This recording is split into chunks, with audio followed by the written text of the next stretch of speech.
നമസ്കാരം, ഞാൻ നിപിൻ തരവത്ത്. മന്ത്രവാദം വഴിയോ ആഭിചാര കർമ്മങ്ങൾ വഴിയോ നിങ്ങൾക്ക് ധനം, പ്രശസ്തി, വീട്, അതുപോലെ ഒരാളുടെ ബിസിനസ്, കുടുംബജീവിതം ഇതൊക്കെ തകർക്കാൻ നിങ്ങൾ ആഗ്രഹിക്കുന്നുണ്ടെങ്കിൽ ഈ വീഡിയോ മുഴുവനായി നിങ്ങൾ കാണണം. ഉറപ്പായി നിങ്ങൾക്ക് ഉപകരിക്കും. ദൈവം ഉണ്ടോ എന്നൊരു ചോദ്യം ചോദിക്കുന്ന സമയത്ത് ഉണ്ട് എന്ന് ഉറപ്പിച്ചുത്തരം പറയുന്ന ഒരാൾ പിശാചുണ്ട് എന്ന് തന്നെയാണ് വിശ്വസിക്കുന്നത്. എന്നാൽ ആ വിശ്വാസം അതിരുവിടുമ്പോഴാണ് ഇത്തരം കാര്യങ്ങൾ മനുഷ്യനിൽ അന്ധമായി വിശ്വസിക്കാൻ തുടങ്ങുന്നത്. ഈ അടുത്ത് നടന്ന ഒരു കൊലപാതകമുണ്ട്. പ്രവാസി വ്യവസായിയുടെ മരണത്തിന് വഴിത്തിരിവായിട്ട് നമ്മൾ ഏറ്റവും കൂടുതൽ കേട്ട വാക്കാണ് ദുർമന്ത്രവാദം.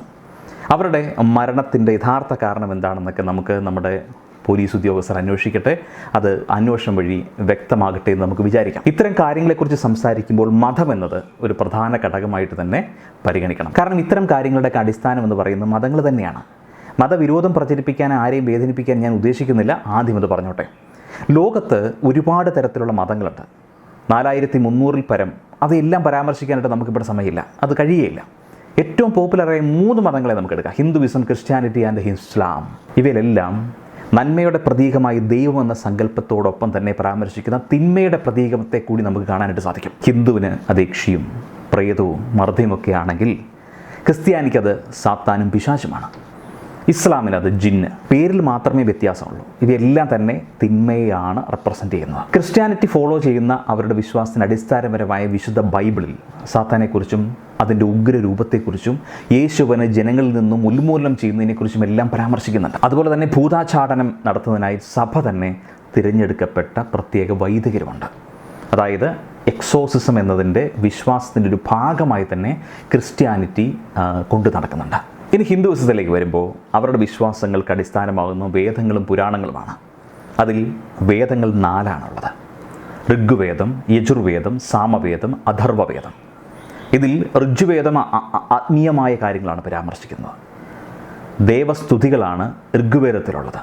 യജുർവേദത്തിലാണെങ്കിൽ യാഗങ്ങളെക്കുറിച്ചിട്ടും ഹോമങ്ങളെക്കുറിച്ചിട്ടും മന്ത്രവേദ സിദ്ധികൾ, ആയുധവിദ്യകൾ എന്നിങ്ങനെക്കുറിച്ചിട്ടൊക്കെയാണ് പറയുന്നത്. ഈ സാമവേദം സംഗീതകലയുടെ മൂലഗ്രന്ഥമാണ്. സ്വരങ്ങൾ, ഉച്ചാരണങ്ങൾ, മന്ത്രങ്ങൾ എന്നിവയെല്ലാം അതിനകത്ത് ഉൾപ്പെടുന്നുണ്ട്. ഋഗ്വേദത്തിൻ്റെ ഗാനരൂപമാണ് സാമവേദമെന്നാണ് പൊതുവെ പറയുന്നത്. അടുത്തത് അഥർവവേദമാണ്. മറ്റു വേദങ്ങളെക്കാൾ ആധുനികമാണ് അഥർവവേദം. മന്ത്രവാദത്തെക്കുറിച്ച് പരാമർശിക്കുന്നത് ഈ വേദത്തിലാണ്. അതിൽ തന്നെ ഈശ്വരോപാസന, ഐശ്വര്യപ്രാപ്തി, ആത്മരക്ഷ എന്നിവയോടൊപ്പം തന്നെ ആഭിചാരപ്രയോഗങ്ങൾ, ദുർമന്ത്രവാദം, ശത്രു നിവാരണം എന്നിവയെല്ലാം പ്രതിപാദിക്കുന്നുണ്ട്. വേദങ്ങൾ കൂടാതെ പുരാണങ്ങളിലും ഇത്തരം പരാമർശങ്ങൾ ധാരാളമായിട്ടുണ്ട്. ഇൻവിസിബിളായിട്ടുള്ള പല ശക്തികളെക്കുറിച്ചിട്ടും ആത്മാവിനെക്കുറിച്ചിട്ടും മരണാനന്തര ജീവിതത്തെക്കുറിച്ചുമൊക്കെ പറയുന്ന ഗരുഡ പുരാണം ഇതിൻ്റെ ഒരു ഭാഗമാണ്. അതുപോലെ തന്നെ ഇസ്ലാം മതവിശ്വാസത്തിന് അടിസ്ഥാനമായ ഖുറാനിലും ജിന്ന്, പാമ്പ്, മലക്കുകൾ എന്നിങ്ങനെയുള്ള വ്യത്യസ്തമായ ആശയങ്ങളുമായി ഇതിനെ ഉപയോഗിക്കുന്നുണ്ട്. അതായത് ദൈവം എന്ന വിശ്വാസത്തോടൊപ്പം തന്നെ ഒരാളുടെ ഉള്ളിൽ ചെറുപ്പം മുതൽ വളർന്നു വരുന്ന ഒന്നാണ് പ്രേതവും പിശാചുമൊക്കെ.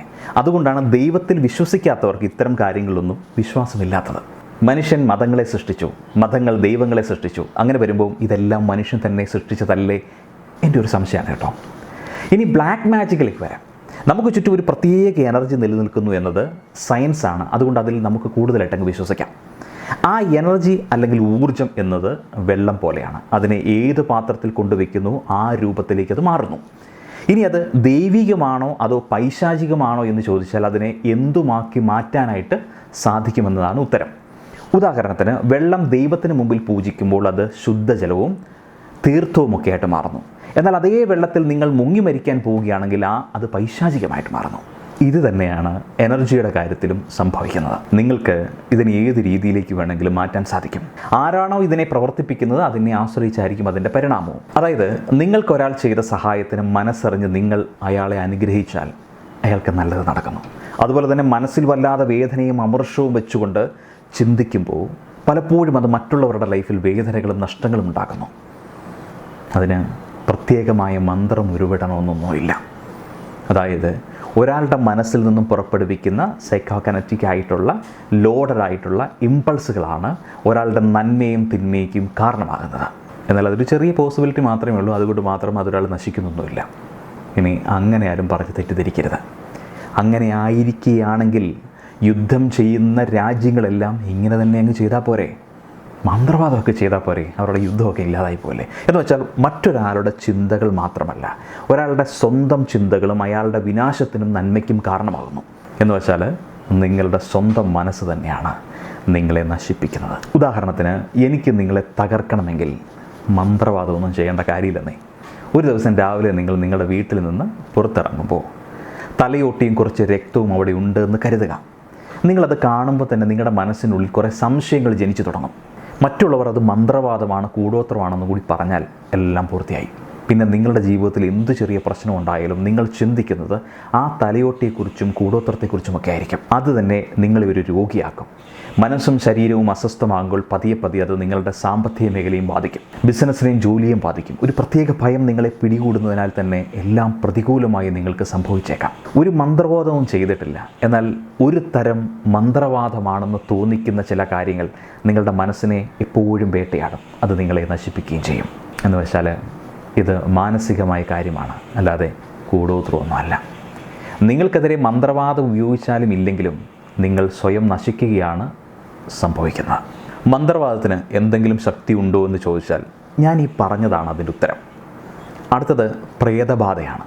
പ്രേതങ്ങളുണ്ടോ ഇല്ലയോ എന്ന ചോദ്യത്തിന് ഇനി പ്രസക്തിയില്ല. കാരണം ഞാൻ നേരത്തെ പറഞ്ഞിരിക്കുന്നു, ദൈവമുണ്ടോ അവിടെ പ്രേതമുണ്ട്, ദൈവമില്ലേ അവിടെ പ്രേതമില്ല. പ്രേതബാധ എന്നതിനെ ഒറ്റ വാക്കിൽ പറയുകയാണെങ്കിൽ അതിന് ഒറ്റ ഉത്തരമേ ഉള്ളൂ: ഡിസോസിയേറ്റീവ് ഐഡൻറ്റിറ്റി ഡിസോർഡർ. അന്യൻ സിനിമ ചിത്രത്തിൽ നമ്മൾ ഭംഗിയായിട്ട് ആ കഥാപാത്രത്തെ കണ്ടിട്ടുണ്ട്. ഇനി വേണമെങ്കിൽ മണിച്ചിത്രത്താഴിനകത്തെ ഗംഗ. താൻ പോലും അറിയാതെ മറ്റൊരു പേഴ്സണാലിറ്റിയായി ഒരാൾ മാറുന്നു. ചിലർക്ക് പലപ്പോഴും തനിക്ക് പ്രേതബാധയാണ് എന്ന് ചില ചിന്ത ഉള്ളിലിങ്ങനെ കയറിക്കൂടാറുണ്ട്. പിന്നെ ഒരു മന്ത്രവാദിയോ എസോസൊക്കെ വരാതെ അവരുടെ ചിന്ത മാറില്ല. അതുകൊണ്ട് തന്നെ പല ആളുകളും സിനിമയിലൊക്കെ കാണുന്നത് പോലെ വയലൻ്റായി ബിഹേവ് ചെയ്യാറുമുണ്ട്. തൻ്റെ ഉള്ളിലെ പ്രേതത്തെ ഒഴിപ്പിച്ചു എന്ന ചിന്ത പോകാത്ത ചിലരിൽ ആ അവസ്ഥ വിട്ടുപോകുന്നുമില്ല. എന്ന് വെച്ചാൽ ഒരാളുടെ ഉള്ളിൽ നിന്നും ബാധ എന്ന ചിന്തയെ ഒഴിപ്പിക്കാൻ അയാളെ സഹായിക്കുന്ന വ്യക്തിയാണ് എക്സോസിസ്റ്റ്. ചിലർക്ക് ഈ പറഞ്ഞ പ്രശ്നങ്ങളൊന്നും ആയിരിക്കില്ല, പക്ഷേ കൂടെയുള്ളവർ അതിനെ ബാധയാക്കും. ഇതിൻ്റെ തെളിവാണ് കരരോഗമുള്ള പെൺകുട്ടിക്ക് പ്രേതബാധയാണെന്ന് പറഞ്ഞ് മന്ത്രവാദം ചെയ്ത കുട്ടി മരണപ്പെട്ടു. അങ്ങനെ പത്രമാധ്യമങ്ങളിലൂടെ നമ്മൾ ദിവസവും ഇതുപോലത്തെ വ്യത്യസ്തമായ വാർത്തകൾ കേൾക്കാറുമുണ്ട്. കാലഘട്ടം ഇത്രയും മുന്നോട്ട് പോയിട്ടും പലരും ഇപ്പോഴും മന്ത്രവാദത്തിൽ വിശ്വസിക്കുന്നുണ്ട്. ഇതിന് പുറകെ പായുന്നവരുമുണ്ട്. മന്ത്രവാദം പലപ്പോഴും ശത്രു നിഗ്രഹത്തിനും അസാധ്യമായ കാര്യങ്ങൾ സാധിക്കുന്നതിന് വേണ്ടിയൊക്കെ ആയിട്ടാണ് ഇത് ചെയ്യുന്നത്. ഇതിനു വേണ്ടി ഏതറ്റം വരെ പോകാനും അതിൽ വിശ്വസിക്കുന്നവർ തയ്യാറാകും എന്നതാണ് വാസ്തവം. ഈ നരബലിയുടെ കഥകൾ തന്നെ ഇപ്പോൾ ഇന്ത്യൻ സാഹചര്യത്തിൽ പുതുമയുള്ള ഒന്നല്ല. സാധാരണ ബോധത്തിലുള്ള ഒരാൾക്ക് ചിന്തിക്കാനോ വിശ്വസിക്കാനോ കഴിയുന്ന കാര്യങ്ങളല്ല ഇതൊന്നും. പക്ഷേ അതിക്രൂരമായ കൊലപാതകങ്ങൾ ചെയ്യുമ്പോഴും യുക്തിക്ക് നിരക്കാത്ത കാര്യങ്ങൾ ചെയ്യുമ്പോഴും ഇത്തരം കാര്യങ്ങളിൽ വിശ്വസിക്കുന്നവർക്ക് യാതൊരു മടിയുണ്ടാവത്തില്ല. ഈ ബ്ലാക്ക് മാജിക്കിൻ്റെ പ്രത്യേകതയും ഇത് തന്നെയാണ്. എന്തും ചെയ്യും, എന്തിനോടുമുള്ള അറപ്പ് മാറും. ജാതകങ്ങളിൽ മാത്രം കണ്ടിരുന്ന ചന്ദ്രനിലേക്കും ചൊവ്വയിലേക്കും വരെ മനുഷ്യൻ പിന്നിട്ട് കുറേ കാലമായി. എന്നിട്ടും മനുഷ്യൻ ഇത്തരം ചിന്തകൾക്ക് മാറ്റം വന്നില്ല എന്നത് മനുഷ്യനെ പോലെ തന്നെ മറ്റൊരു അത്ഭുതമാണ്. ഇനി നിങ്ങൾ പറയൂ, പരലോക ജീവിതവും സ്വർഗമെന്ന സങ്കല്പവും മനുഷ്യനുണ്ടാക്കിയതല്ലേ? ഭൂമിയിൽ ചെയ്യാൻ കഴിയാത്ത കാര്യങ്ങൾ മനുഷ്യനുണ്ടാക്കിയ ദൈവങ്ങൾക്ക് എങ്ങനെയാണ് സ്വർഗത്തിൽ ചെയ്യാൻ കഴിയുന്നത്? ഈ ചിന്തകൾ ഞാൻ നിങ്ങൾക്ക് വിട്ടുതരുന്നു. ഞാൻ പറഞ്ഞ വീഡിയോയിൽ എവിടെയെങ്കിലും നിങ്ങൾക്ക് ബ്ലാക്ക് മാജിക് ചെയ്യണമെന്ന് തോന്നുന്നുണ്ടോ? ഞാൻ ഈ പറഞ്ഞ വീഡിയോ നിങ്ങൾ കണ്ടു തീരുന്ന സമയത്ത് നിങ്ങളുടെ ബോധത്തിൽ മറ്റൊരാളെ നശിപ്പിക്കാൻ ബ്ലാക്ക് മാജിക് ചെയ്യണോ? അയാളുടെ വളർച്ചയേക്കാൾ കൂടുതൽ നന്നായി വളരാൻ ഞാൻ കുറച്ചുകൂടെ ഹാർഡ് വർക്ക് ചെയ്താൽ പോരെ? ഒരാളെ നശിപ്പിക്കുക എന്ന് പറയുന്നത് നമ്മളുടെ വിജയം കൊണ്ട് അയാൾക്ക് തോന്നിയാൽ അങ്ങനെ തോന്നട്ടെ. അതിനപ്പുറം ഒരാളെ തകർക്കാൻ എടുക്കുന്ന എഫേർട്ടിനേക്കാൾ കൂടുതൽ നമ്മൾ നമുക്ക് വേണ്ടി എഫേർട്ട് ഇട്ടാൽ നമ്മുടെ വിജയമല്ലേ ഇവിടെ ഉണ്ടാകുക? നമ്മുടെ ജീവിതത്തിൽ ഓരോ പരാജയങ്ങൾ ഉണ്ടാകുമ്പോഴും ഓരോ തളർച്ചകൾ ഉണ്ടാകുമ്പോഴും അതൊരു പുതിയ പുതിയ ലേണിംഗ് ആയിട്ട് എടുത്തുകൊണ്ട് അതിൽ നിന്ന് മുന്നോട്ട് പോകാൻ ശ്രമിക്കുകയാണെങ്കിൽ നമ്മളല്ലേ വിജയിക്കുക?